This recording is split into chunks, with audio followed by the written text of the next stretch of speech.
अरहंताणम नमो अरहंताणम नमो अरहंताणम।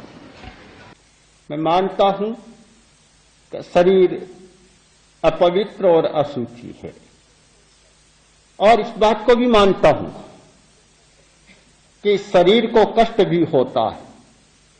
जो लोग 7 बजे उठने वाले वे 4 बजे उठते।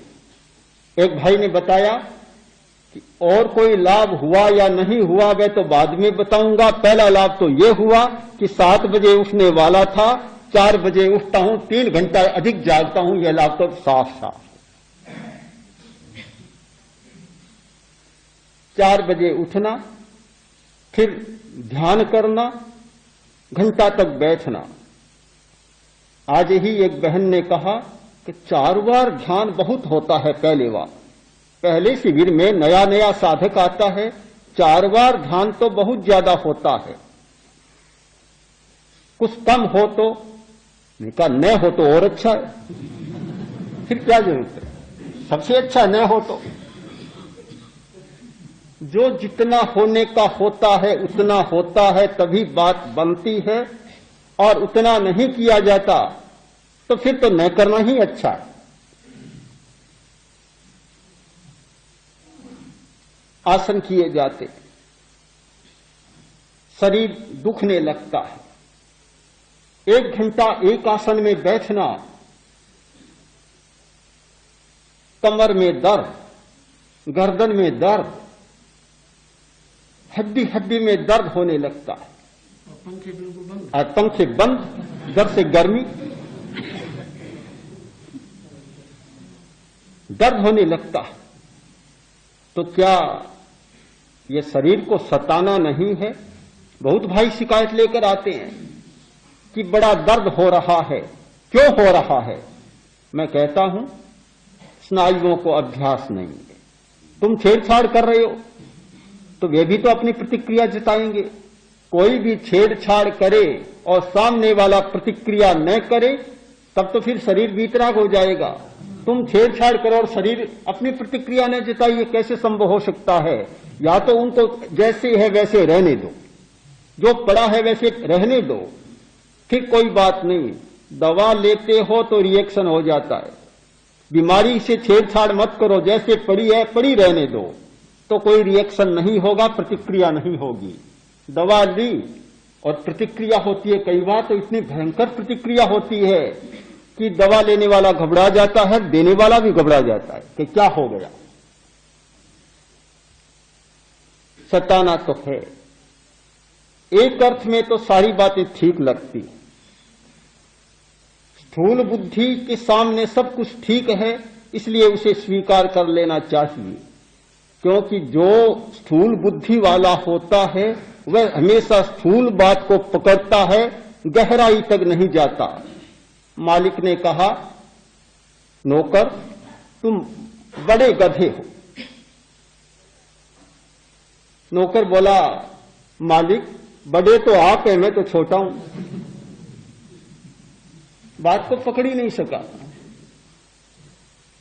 स्थूल बुद्धि वाला स्थूल बात को ही पकड़ सकता है, वह रहस्य को कैसे समझेगा कि क्या कहा जा रहा है और मैं क्या कह रहा हूं?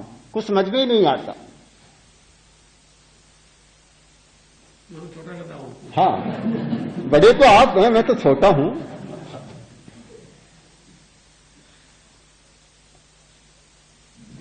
हमेशा ऐसी ही स्थिति बनती है कि हम बड़ी बात को, सामने जो दिखती है उस बात को पकड़ लेते हैं, गहराई तक नहीं जाते। मैंने कहा, मित्र जरा गहराई में बैठो, प्रवेश करो। हम कहते हैं सताया जा रहा है, भाषा को बदलो, अर्थ को समझो, भाषा बदल जाएगी। ये सताया नहीं जा रहा है किंतु साधा जा रहा है। काया को सताना एक बात होती है और काया को साधना दूसरी बात होती है।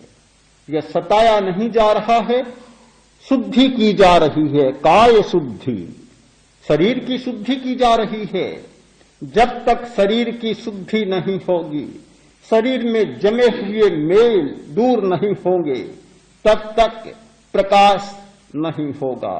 यदि प्रकाश करना है तो मेलों को साफ करना होगा। यदि आलोक चाहिए तो इस धुंधलापन को मिटाना पड़ेगा। कांच भी जब धुंधला हो जाता है प्रतिबिंब दिखाई नहीं देता। कांच प्रतिबिंब को प्रकट करता है। सामने कोई आदमी खड़ा हो तो मुंह दिख सकता है, पर कांच अंधा हो गया, क्या मुंह दिखेगा? क्या कांच अंधा हो गया, लालटेन का प्रकाश बाहर आएगा? नहीं आएगा। कांच को साफ करने की जरूरत है, मलना पड़ता है। कांच को साफ करते हैं, लालटेन की कांच को, तो मलना पड़ता है। या दर्पण को साफ करते हैं तो भी सफाई करनी पड़ती है। सफाई में कष्ट होता होगा, किंतु सफाई का उद्देश्य कष्ट देना नहीं होता। कष्ट देना एक अलग बात है और कष्ट होना दूसरी बात है। जब काया को साधना है, कष्ट हो सकता है, पर हमारा उद्देश्य नहीं है कष्ट देना। और कष्ट देना हो ही कैसे सकता है? साधना का, धर्म का एकमात्र उद्देश्य है सारे दुखों को समाप्त करना। सब दुख विमोक्षणम, सब दुखों से छुटकारा पाना। तो दुखों से छुटकारा पाने वाला व्यक्ति क्या दुख देना शुरू करेगा? कभी नहीं हो सकता। दुख से दुख ही मिलेगा, दुख से सुख नहीं मिल सकता। जिसका लक्ष्य है दुख पाना और जो दुख पाने के लक्ष्य से अपने आप को दुखी बनाता है, वह सदा दुखी बना ही रहेगा। भगवान महावीर का एक वचन है, दुखी दुखम आवत्तई। दुखी दुख को प्राप्त होता है, सुखी कभी दुख को प्राप्त नहीं होता। हम इस बात को और गहरे में उतरकर समझें।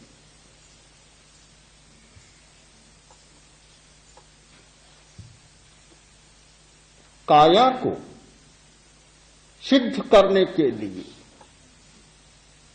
तपाना पड़ता है। खदान से सोना निकलता है, सीधा सोना नहीं निकल जाता। सोना बनाने की कितनी प्रक्रिया होती है, कितनी तेज आंच चाहिए।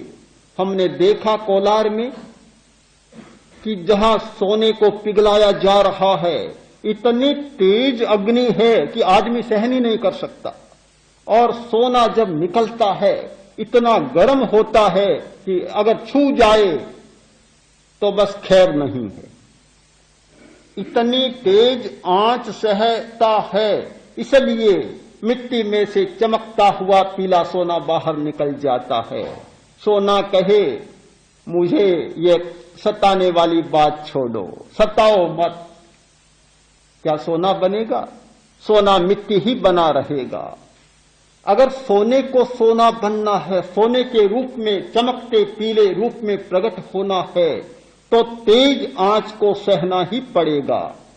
क्या सोने को सताने के लिए काम किया जा रहा है? सताने के लिए नहीं, उसे चमकाने के लिए सारा प्रयत्न किया जा रहा है। उद्देश्य बिल्कुल भिन्न हो जाता है, एक चमकाने का और एक सताने का। गुरु अपने शिष्य को बहुत प्रताड़ना देता है, और कुछ गुरु तो बड़े कठोर होते हैं। मैंने स्वयं अनुभव किया है कि हमने भी कितनी प्रताड़ना सही है। हमारे गुरु भी कम कठोर नहीं है। हाँ, बहुत प्रताड़नाएं सही है। कुछ व्यक्ति जो देखने वाले थे वे कह देते, मुनि अवस्था की बात है कि आप तो हिंसा कर रहे हैं, ये तो हिंसा है, यहां तक कह देते। बहुत प्रताड़नाएं सही है। गुरु प्रताड़ना देता है मिटाने के लिए, नहीं चमकाने के लिए। यदि बात समझ में आ जाए तो सारी बात साफ हो जाए। मिटाने का उद्देश्य होता है, वहां सताना होता है, और चमकाने का उद्देश्य होता है, वहां सिद्ध करना होता है, वहां सिद्धि की बात होती है। आसन इसलिए किए जा रहे हैं कि शरीर में जमे हुए मेल निकल जाए।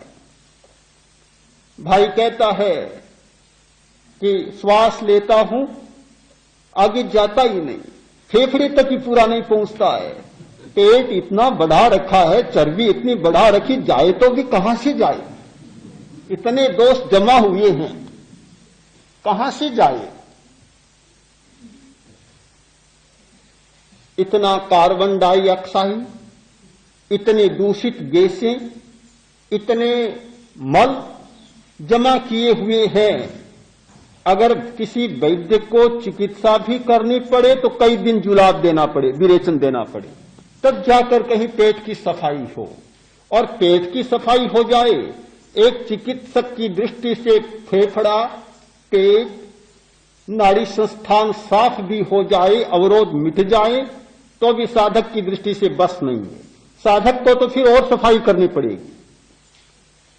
चिकित्सक की दृष्टि में मेल साफ हो गया, शरीर स्वस्थ हो गया, किंतु एक साधक की दृष्टि में शरीर के मेल चले जाने पर भी जो चेतना के प्रकाश में बाधा डालने वाले मेल तो अभी बहुत जमे हुए हैं।